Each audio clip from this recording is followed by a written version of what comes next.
Hello everyone! We finally waited for the release of the third episode of Amazing Digital Circus by Glitch Productions. We've been waiting for it for a long time, and now it's here. And in this video, we're only going to talk about this episode. It's going to be scary, so turn on the lights everywhere. Get comfortable. It's going to be very interesting as always. And here we go. So, the first thing I want to tell you is that it was awesome. The whole episode is in one breath. It's fantastic, amazing, super duper, stunning, mind-blowing. Stop me, or I won't finish. Well, enough emotion. Let's talk about the movie itself. As we expected after watching the teaser, the third episode was made in the Krohr style. And the title of the episode, The Mystery of Mildenhall Manor, as well as the name of the adventure in it, tells us about it. It all starts in an ordinary scene in the lives of the characters in the digital circus. Pomni is practicing holding her breath in full view of the other characters.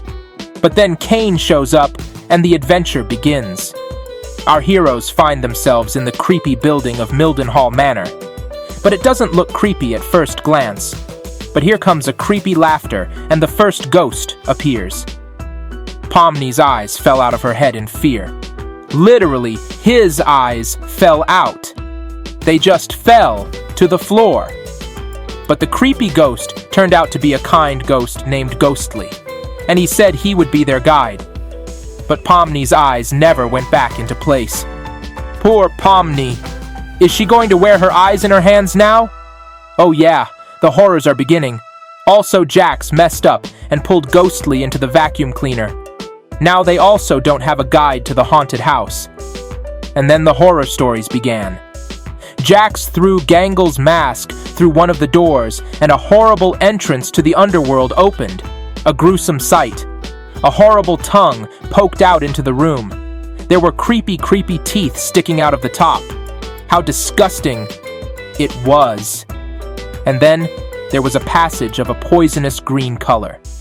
I think a normal man would not dare even look in there. But a stone-cold loser Kinger rushed in to retrieve Gangle's mask. But that's not all. For at the same time, Kinger was holding Pomni's eye in his hand. And he didn't open his hand and let go of Pomni's eye. And Pomni flew after Kinger, and the terrible door closed. It swallowed Kinger and Pomni. And so Kinger and Pomni found themselves in a scary room. The room is almost dark, but you can make out that there are mummies of hands and heads hanging on the wall with facial expressions frozen in terrible horror. Pomni saw the horrible mummy of Pomni's head. This is creepy! What kind of creepy episode are we being shown tonight? My blood froze in my veins, and my heart stops. I wouldn't want to be in such a horrible place. But Kinger doesn't seem to notice the horrors around him. And he turns on the old tape recorder, and we hear an old recording of some Baron Mildenhall's voice. Pomni and Kinger start looking for a way out, but there's a brick wall outside the door. The elevator bars are locked shut. Pomni shakes the locked elevator bars in a fit of desperation. Everything is locked. Is there no way out? But then they go into the next room, and there's the same tape recorder. And we hear the Baron of Mildenhall's story in gruesome detail. The creature was not dead, and it would be back to reclaim what I'd taken from it. We hear a voice from the old tape recorder. Surprisingly, Kinger was not perturbed. Pomni finds the key, and the dim light is completely extinguished. Pomni and Kinger talk in complete darkness. Their voices are still calm. But here came another pair of eyes, and the dark room lit up with light from the head of a ghastly monster. 3 rows of sharp teeth in an open mouth. I clung with my hands to my chair. A second of complete stupor. Kinger was deafened by the horrible scream. And Pomni rushes to run and drags the dazed Kinger behind him. He doesn't seem to realize his danger from the creepy monster. Pomni frantically tries to open the elevator doors in fear. It's done. And Kinger is almost in the jaws of the horrible monster. Another second But Pomni pulls Kinger out in time, and they are already in the elevator. But the elevator didn't go up, it went down. Isn't that the way out? Will there be more horrors? Oh my god. There's the old tape recorder again, and the horror story of Baron Mildenhall. He said that while hunting a monster, he shot his wife, mistaking her for the creature. And here is his dead body. There's a loaded shotgun on top. Passions are running high. Pomni wants to take the gun and asks the dead man not to come back to life. Suddenly, we hear the dead man's voice. Okay, I won't.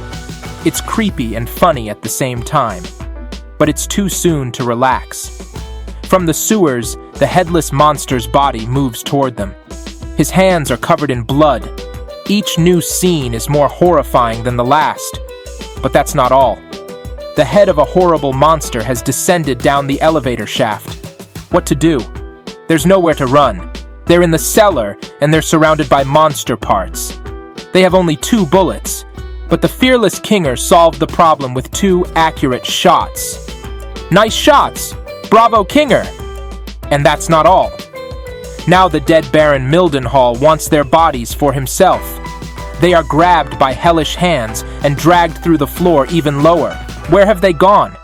But they see something. Do they see souls flying through? Are they already in hell? Or is this just the entrance to hell? How many more trials await them? Kinger throws his eye forward, and his eye sees a ladder. That's the way out. But how to get out? Pomni decides to make a quick run for it, but not in time. Oh my god! She's being possessed by some creature. And now Pomni is no longer Pomni, but some kind of monster. She throws herself at Kinger. But Kinger surprised everyone again. He's not afraid again. And he cold-bloodedly knocked all the creatures out of Pomni's body. And Pomni is already hysterical. She's tired of all the nightmares.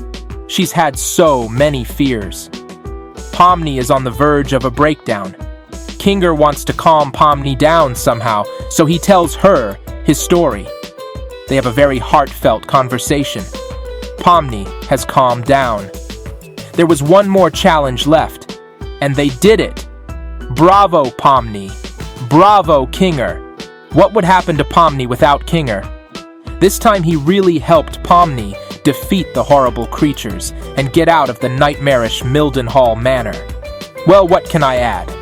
A really exciting story from Glitch Productions. I think you'll enjoy it too. As always, Jax was not at the center of the story, and Zubul was once again left out of Kane's adventure. This time, Kane took a long time to talk her into it. But we'll talk to you about that in my other video. There's a lot we haven't had time to talk about yet. It's all ahead of us. Bye, everybody. Thanks for watching. Write in the comments what you would like to learn about in my next videos. Don't forget to click subscribe to the channel and put a like. Watch my channel. And wait for new reviews of the 3rd episode on my channel. As always, it will be interesting and mind-blowing.